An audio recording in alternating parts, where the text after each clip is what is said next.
Marie, welcome. What is your question?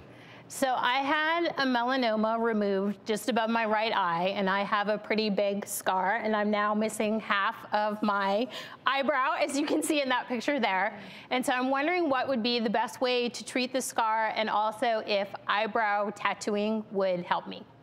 So Marie, I'm so sorry to hear about your melanoma. As you know, it's one of the least common. It's only 1% of skin cancers, but one of the most dangerous. So thank goodness you got it treated. Do you know, was that a full thickness graft that was done or just a linear excision? No, so there is this part here, where my eyebrow was, that's actually a skin graft that was taken from up here.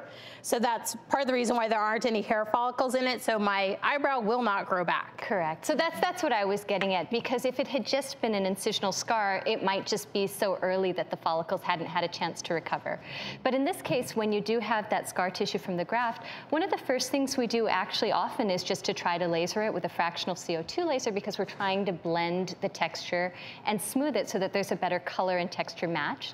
And then the second thing, to your point about the graft, is unfortunately, because it is grafted skin, it's unlikely to take a true hair transplant graft as well. But you do have tattoo options, and in fact, now all the rage is doing eyebrow microblading, where they can do very feather-like superficial strokes to try and match that brow. How did you detect your melanoma? It was a sunspot that I had for a while, and I was watching, but it was actually when it started to scab over that I noticed that sudden change. And melanoma runs in my family, so I immediately went and had it biopsied.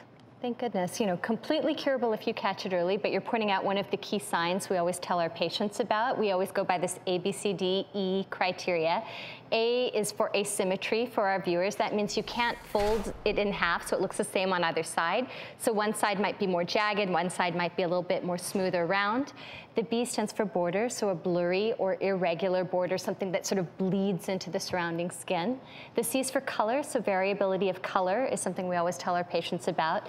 D is for diameter, which is just a fancy word for size, and usually we talk about the size of a pencil eraser, about 6 millimeters. And then Marie, you had the E, which is for evolving or changing, so something that was there for a long time and then becomes scabbed. But like I said, only 1% of skin cancers, but growing and growing in number over the last 3 decades, completely curable if you catch it early.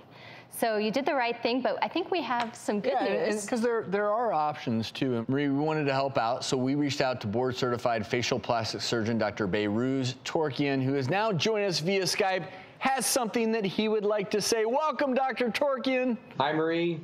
I've seen your pictures, and I'd like to offer you a fractionated CO2 laser treatment to resurface the scars on your forehead. Thank you. Val's Beauty is going to offer you microblading in order to restore some of the eyebrow on your right side and make it look a little bit more symmetric with the other side. Cool, thank you. Marie, thanks for sharing your story. Dr. Torkian, thank you so very much.